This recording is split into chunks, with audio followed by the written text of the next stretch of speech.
to the inside of Ricky down into turn 1, and that just gets him up too high. He gave Skinner the room Skinner needed, and that was a result. That spin was a result of the contact he made off turn 4. We talked about how important it is to keep your momentum. He lost his, and watch Skinner dives to the bottom. He gets too high, and around he goes. Had the right sides up and the loose stuff there. It's hard to believe that you can have any loose stuff up against the wall, but right entering turn number 3 there, that most of the people don't use the entire racetrack. Turn 1. Johnny Sauter looking to the inside of Ken Schrader now. Schrader grabbed that track position, but he hasn't been able to hold it, guys. You know, we saw Austin Dillon with the tires, the no tire strategy. Schrader with maybe 2 tires, and Austin's been able to keep up front. Schrader's falling back. There's Stacy Compton trying to stay in front of Brian Eichler. Schrader and Johnny Sauter on the right side of your screen. Compton now trying to stay in front of the 18. Here comes Eichler, though. Eichler taking the position away from Stacy Compton, and maybe the 2-tire stop isn't working for Compton either. Almost right now seems like no tires was better than 2 tires, but with 59 laps to go, we know we're going to have another pit stop for everybody. Johnny Sauter right of your screen getting by Kenny Schrader. Here comes Mike Skinner up into this battle too. He'll drop to the inside off turn 4 and make a move on Schrader as well. And here comes Matt Crafton. So Schrader's thinking, man, I wish these guys would all go away. And now they are. Yeah, I was going to say, I don't think he likes to see it this way, though. Going away in the rearview mirror a lot better. Here's the battle for the lead. Todd Bodine reeling in that 3 of Austin Dillon. Todd's found that groove up top. He's coming in on, closing in on Austin Dillon. Last time by, it was 0.388 seconds, the difference. This time, 0.448 the difference. And caution on the racetrack. It's the 6th caution of the night. Something happened off turn 4. There's a truck right there. Is that Donnie Lee in the 07? Yep, Donnie Lee. That's more than a Darlington stripe there. That's a crash. Yeah. Look at that right front tire aimed out. And then the sparks begin to fly as the metal rubbing the racetrack here. This just about gets these trucks in their window. Actually, they will be in their window right now. So I think we'll see every truck on pit road. This will probably be their final stop, or potentially their final stop. Got an easy trivia question for you guys. I want to hear it. RCR has won 8 times in the Cup Series at this racetrack. You know the last driver to win for RCR at Darlington? Dale Earnhardt. Correct. That was too easy. That's why I said it was easy. Take a look at this in the back of your screen. Yep. Look at the right side there. It looks like the right front tire went down for Donnie Lee. But again, we don't know if there may have been some contact with the outside wall that precipitated that. We caught that earlier with TJ Bell. We saw him scrubbing along the wall, and then he hit the wall. And that 1 lap later. That means the tire went, and that could have been the same case with Donnie. Very rarely do these Goodyear tires just blow out unless they got some metal rubbing on them. Remember those clippers that Timothy Peters had earlier in the show? We need to loan them to Donnie's guys. Get that fender all cut away from that right front tire. Maybe we can get back out there and finish this race. Could RCR go back to victory lane at Darlington? Austin Dillon is the guy who could do that for them tonight. Aaron's lucky dog goes to Jennifer Jo Cobb. Jennifer Jo had just taken a wave around. She was 2 down, and now she gets the Aaron's lucky dog. So right back on the lead lap just that quick. And that will put 19 on the lead lap here at Darlington Raceway. So Austin Dillon has been able to stay out in front and lead some laps, 14 to be exact. We'll be back with more.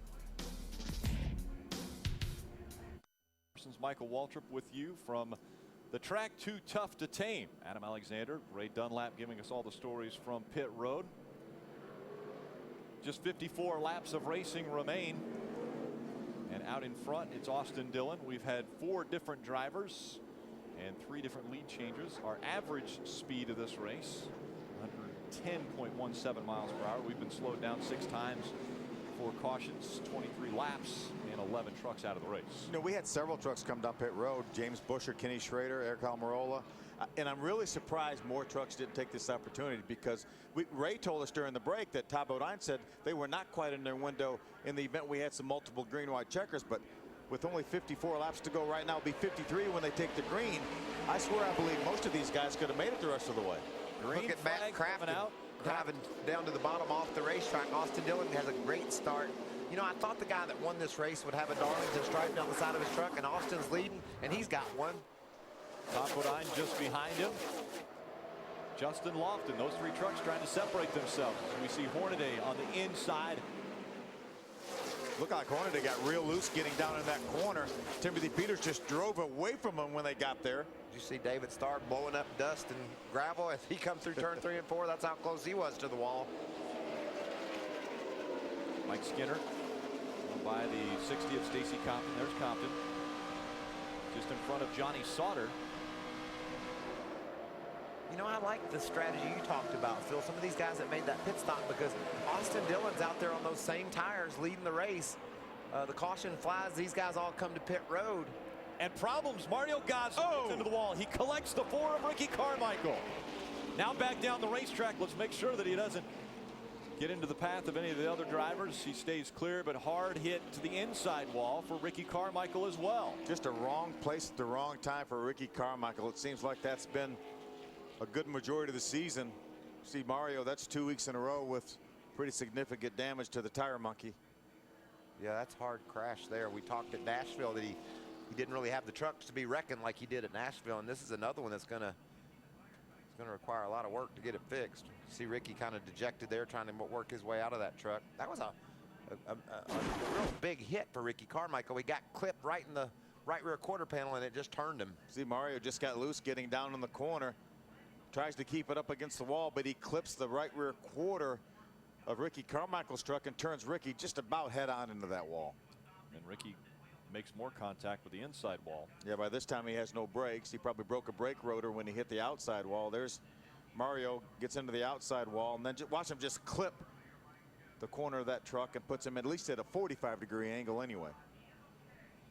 You just have to be so thankful for these safer barriers. Having hit that concrete before, Phil, like you and I have, you watch this angle Ricky Carmichael hits this wall with, heading there with his foot wide open on the floor and driving straight into that wall. Man, that hurts so bad.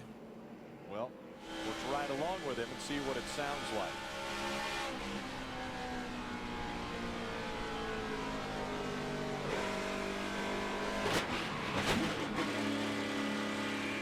As you mentioned, back in the throttle. Wide open. Wide open. Now hits the inside wall again, more than likely no brakes. The only thing in his favor were all the wheels were pointed in the wrong direction. Why the truck wasn't any faster when it hit the inside wall. Here's real time. Watch him just turn him right into the outside wall. What do you need, about a foot or so to That's about all. To be clear? Instead, he's got a totaled out race truck. Look at that thing. You could see the damage to the right rear where Mario hooked him. And the 46 of Clay Greenfield, the Aaron's Lucky Dog recipient.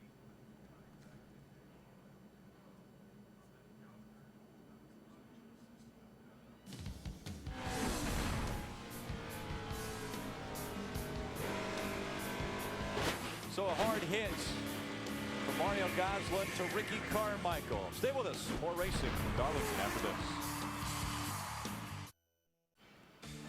Thursday on Speed at 8, the fastest cars ever compete on an all-new Pinks All Out from Route 66, Chicago. Then at 10, Tanner Faust, Aston Martin DBS challenges Paul Tracy's Bentley Supersport on a new battle of the supercars presented by Michelin. Thursday beginning at 8 p.m. Eastern, only on Speed. Hey, race fans, Sunoco's Free Fuel 5000 is back.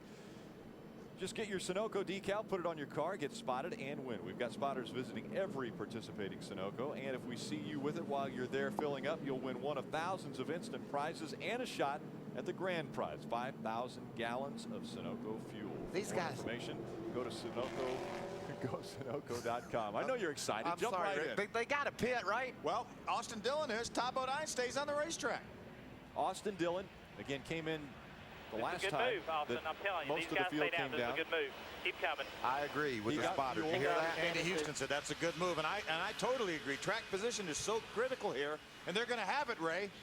Yeah, and Matt Crafton decided to do the same thing. They brought that 88 Hold your in, foot on and the there you brake see wheel, the Craig. 3 will go down to Adam.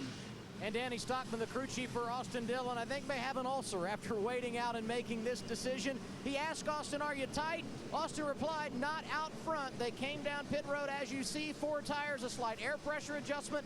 Everyone likely going to come and pit again, Clear and all then the it way will out. You're all cycle clear. through for the rookie. How special would it be for him to win here at Darlington?